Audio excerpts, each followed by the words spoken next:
Hi, Dr. Brian Kaufman. I'm a family doctor and a CLL patient, and I'm the volunteer medical director of the CLL Society. I'm here in Copenhagen at the European Hematological Association. And my name's Andrew Roberts. I'm a clinical haematologist at the Royal Melbourne Hospital in Melbourne, Australia, where I also have an appointment at the University of Melbourne and the Walter and Eliza Hall Institute of Medical Research, which interestingly enough was one of the places that did a lot of the fundamental biology that underpinned the drug that we're going to talk about, Brian, which is Venetoclax. So you've had experience, preclinical experience, and some of the earliest clinical experience all the way through with what was then ABT-199, which is now Venetoclax. Yes. And do you want to talk to me about, it's now starting to be used in some combinations, which look pretty exciting. Is there something in particular that has you excited about how it's being used and how it's progressing? Yeah, well, 2016's been a bit of a landmark year with the FDA approval for the use of Venetoclax in patients with previously treated deletion 17p CLL. So that's a milestone. That's just the beginning, though. So like most new agents that work in a different way, we have a long way to go to work out the best way to use the drug. I think for some people the way forward is going to be in combination, and apropos that, one of my colleagues, Dr. Danielle Brander from the United States, presented a poster here yesterday updating the results on the first combination study of Venetoclax in any disease, and it was in CLL, and it's Venetoclax plus rituximab. The headline results, which we're looking to publish in the near future, are that 51% of patients achieve a complete remission with that combination. Those are amazing numbers. Complete remission, 51%. Is there a time frame on that? Yeah, so the way that the study unfolds, it was actually a dose escalation study, so that's 51% of all people going on the study, total of 49. Some of those patients got 200 milligrams or 300 milligrams of Venetoclax rather than the approved 400 milligram dose. But essentially people started on the Venetoclax, they then started low and built up, ramped up to the 400 milligrams is now routine for use as monotherapy, and then commenced rituximab. Had a total of 6 doses of rituximab, mostly at 4 weekly intervals. And then at the end of that, about a month later, we restaged people and did a formal assessment. Most of the complete remissions were documented at that time, so 7 months of combination therapy, but some occurred later, more than a year of ongoing Venetoclax monotherapy at that time.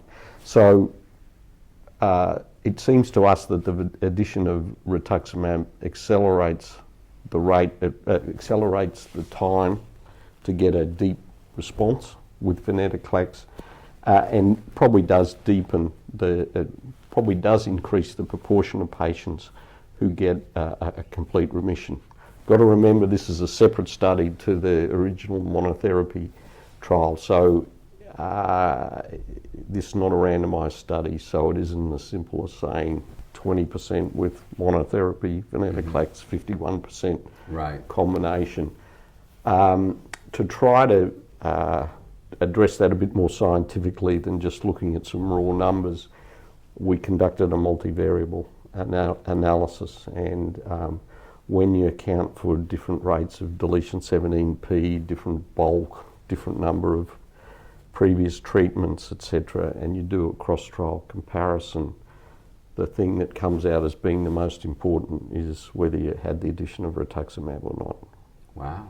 So I'm personally pretty convinced that the addition of rituximab adds to Venetoclax. Did it matter if they'd had rituximab before? 50% of the patients were so-called refractory to rituximab. And that didn't play out in the multivariable analysis. So I would say previous exposure to rituximab and previous failure to respond alone or in combination doesn't put me off looking at combining rituximab or any CD20 antibody with venetoclax. Was that 6 cycles of rituximab and then you stopped? Yeah, that's right. The other very exciting thing about this trial is that it actually had the capacity for patients who achieved a CR or at later time points a PR with MRD negativity to stop all treatment.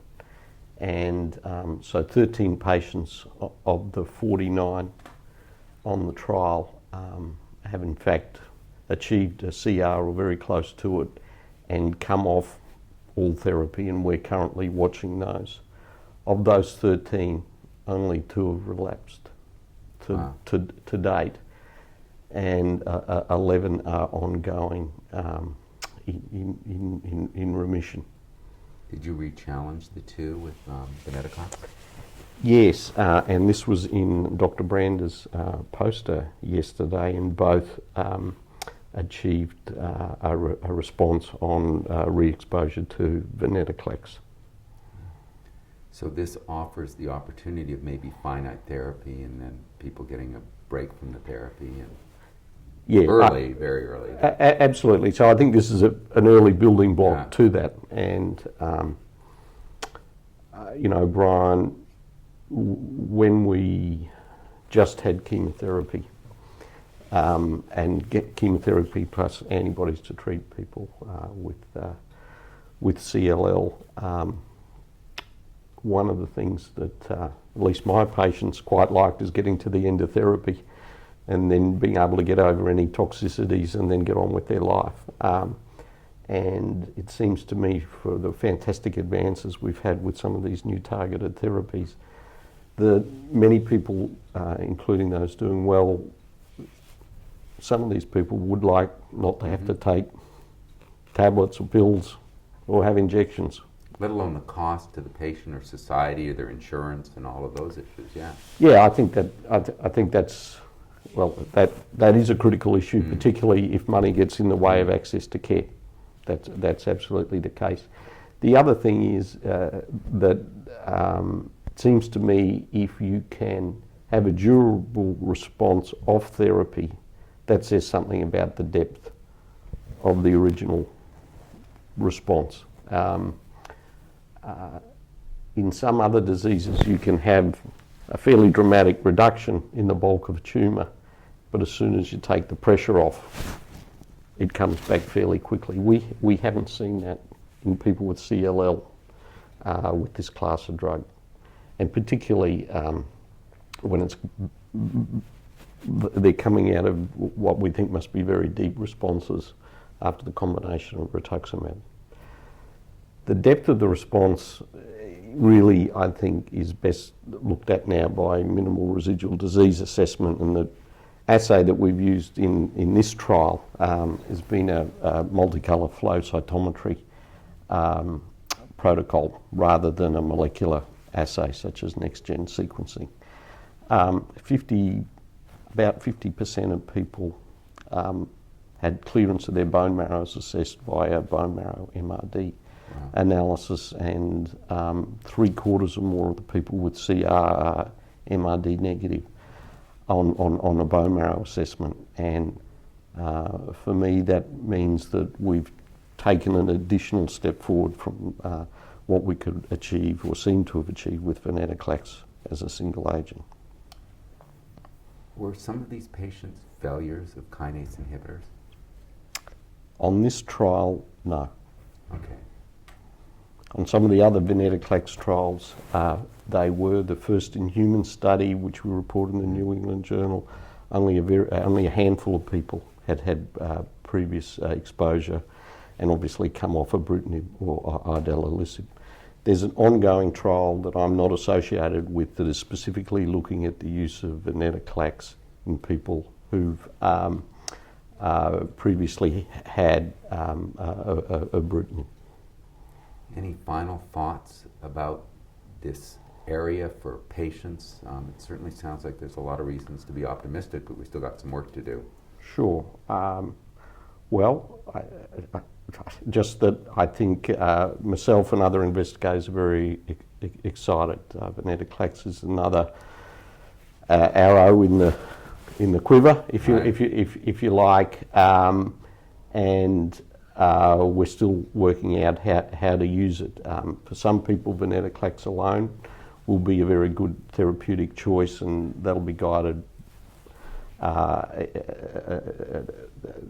Whether that's the case will be a discussion between patient and doctor. But you know, as a clinical trialist, my mantra is pretty straightforward. If there's a good clinical trial that suits your current situation, then that is probably going to be a very good option, because that's probably how we're going to work out, firstly, get availability to combinations of therapy, because of course Venetoclax is only approved for monotherapy at the current moment, and secondly, how to work out how to combine these things safely. Well, thank you for the research you're doing. Thanks for what you're doing for patients. It's really exciting, and I can't emphasize enough the importance of clinical trials, and I know you're doing important ones, so thanks so much. Yeah, thanks, Brian. Good talking to you. Good talking to you.